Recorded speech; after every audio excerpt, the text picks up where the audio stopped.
Movie के शुरुआत में हम जेनिफर नाम के एक राइटर को देखते हैं जो शहर से दूर एक शांत जगह में रहने आती है ताकि वो अपनी बुक लिख सके। फिर वो अर्ल नाम के एक आदमी से मिलने आती है जो उसको कैबिन की चाबी देगा। तब अर्ल उसको घर की चाबी देता है और वहां जाने का रास्ता भी बताता है। अब रास्ते में जेनिफर एक पेट्रोल पंप में रुकती है और गाड़ी में पेट्रोल भरवाती है। तभी उसे दो लड़के दिखाई देते हैं जिनका नाम एंडी और स्टैनली होता है और वो दोनों उसे ही देख रहे थे। तभी उसके पास जॉनी नाम का एक वर्कर आता है और उसकी मदद करने लगता है।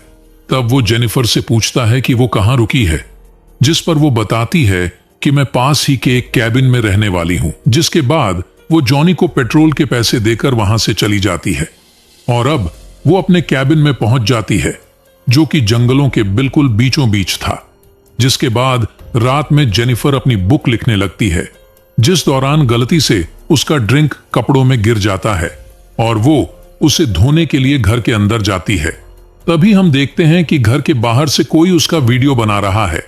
फिर अगली सुबह जेनिफर जब जंगलों में जॉगिंग कर रही थी तभी उसे जंगलों के बीच एक घर दिखाई देता है।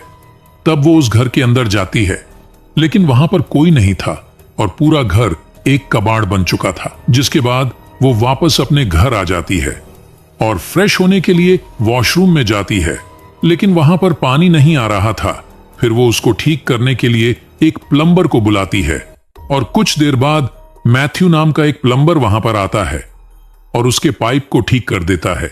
तब ये देखकर जेनिफर उसके गाल पर किस करती है और उसको थैंक यू कहती है, लेकिन मैथ्यू का दिमाग कम होता है इसीलिए वो घबराकर वहां से चला जाता है।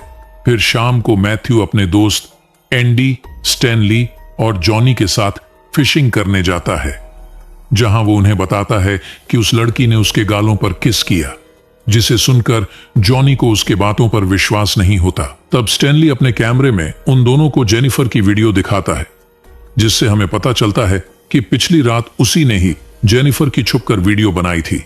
तब ये सब देखकर जॉनी की नीयत खराब होने लगती है और अब वो जेनिफर के साथ गलत करना चाहता था। फिर रात में जेनिफर जब सो रही थी तभी अचानक दरवाजे से उसे कुछ आवाज सुनाई देती है और जब वो चेक करने के लिए वहां पर जाती है तो वहां पर उसे एक मरी हुई चिड़िया दिखाई देती है और साथ ही उसे बाहर के स्टोर रूम का दरवाजा भी खुला हुआ दिखाई देता है।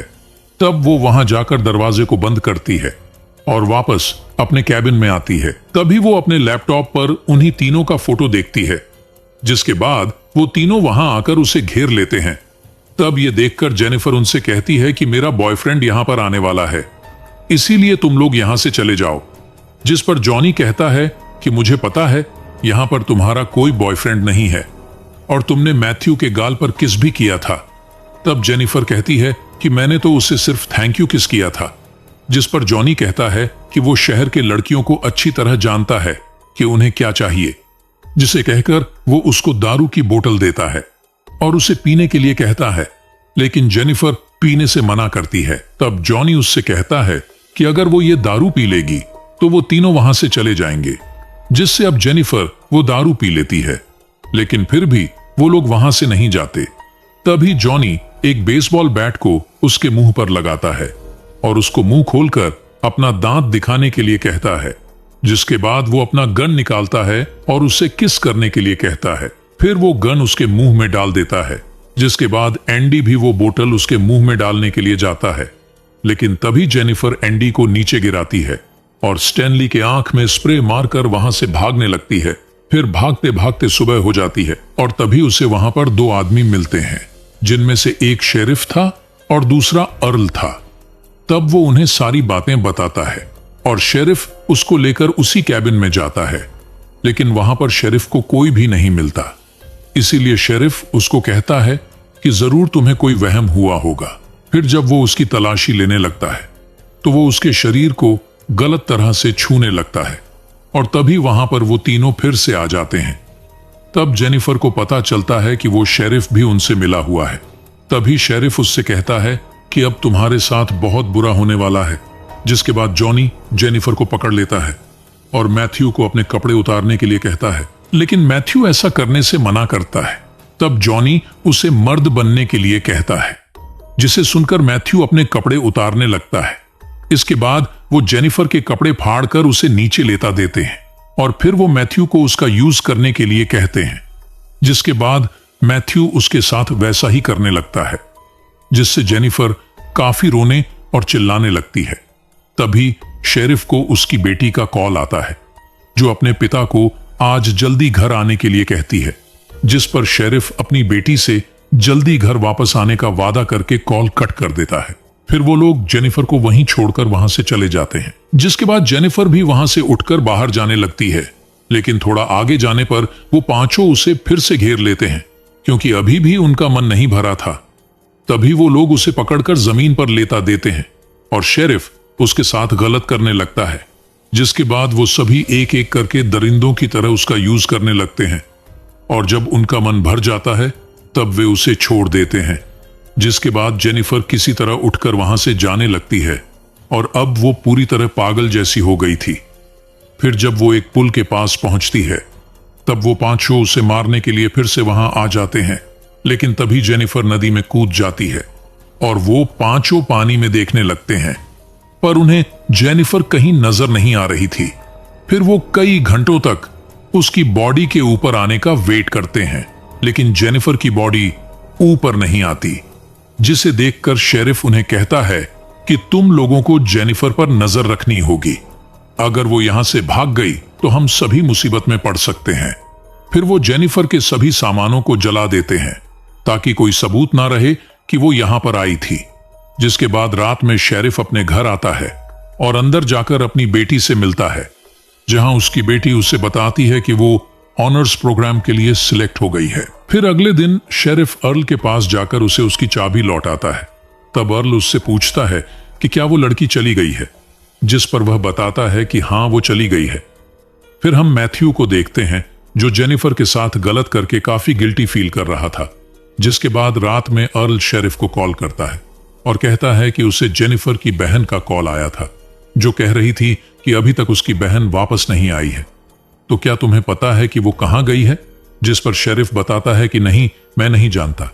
फिर अगली सुबह स्टैनली भागते हुए एंडी और जॉनी के पास आता है और उन्हें बताता है कि उसका कैमरा चोरी हो गया है, जिस पर जेनिफर की वीडियोस थी। तब ये सुनकर जॉनी स्टैनली को पीटने लगता है और कहता है कि तुम्हें वो रिकॉर्ड करने की क्या जरूरत थी। फिर रात को जॉनी जब टीवी देख रहा था तो उसे अपने दरवाजे पर कुछ आवाज आती है और जब वो देखने के लिए वहां जाता है तो वहां पर उसे जेनिफर की चप्पल दिखाई देती है, जिसे देखकर वो काफी डर जाता है। तभी उसे झाड़ियों से कुछ आवाजें आने लगती है और जब वो वहां जाता है तो वहां पर उसे मैथ्यू के रबर बैंड्स मिलते हैं, जिससे उसे लगता है कि मैथ्यू ही ये सब कर रहा है।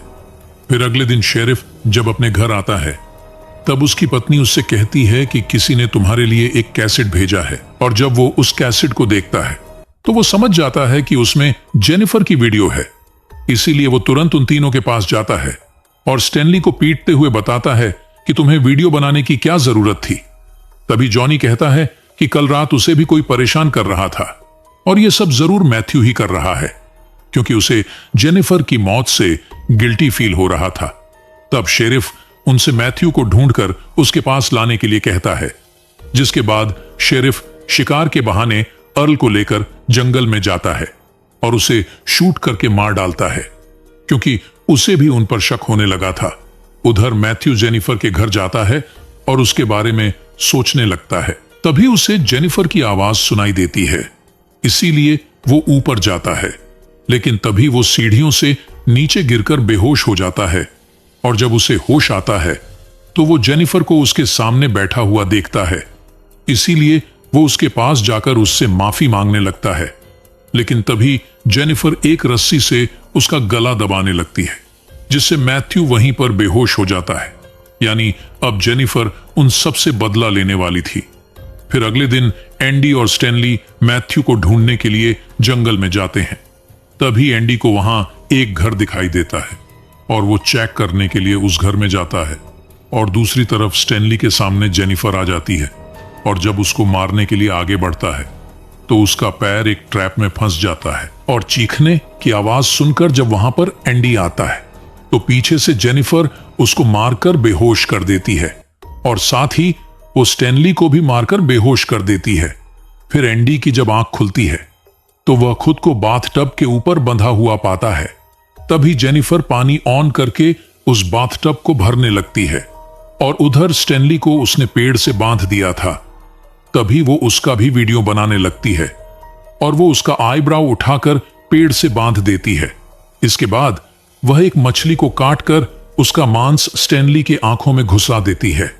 तब उसके पास कुछ पंछी आकर उसके आंख में लगे मांस को खाने लगते हैं, जिसके साथ उसका आंख भी निकल जाता है और वो वहीं पर मर जाता है। जिसके बाद वो एंडी के पास जाती है और उसके पानी में एसिड पाउडर मिलाकर उसमें से एक लकड़ी निकाल देती है, जिससे एंडी पानी में चला जाता है और उसका चेहरा जलकर वो भी मारा जाता है। जिसके बाद जेनिफर उसी पेट्रोल पंप में जाती है और जॉनी को किडनैप कर लेती है। फिर उसको रस्सी से बांधकर टॉर्चर करने लगती है और आखिर में उसका पेनिस काटकर उसके ही मुंह में डाल देती है, जिससे तड़पते हुए उसकी भी मौत हो जाती है। और दूसरी तरफ शेरिफ को उसके पत्नी की कॉल आती है, जो उनसे कहती है कि उनके बेटी की एक टीचर उनके घर आई है। तब यह सुनकर शेरिफ उस टीचर से बात कराने के लिए कहता है और तभी हम देखते हैं कि वो टीचर जेनिफर है। फिर जब जेनिफर फोन पर उसे अपना नाम बताती है तो शेरिफ ये सुनकर काफी डर जाता है और कहता है कि मेरी बेटी को कुछ मत करना। लेकिन जेनिफर कॉल कट कर देती है और उसकी बेटी को लेकर वहां से चली जाती है।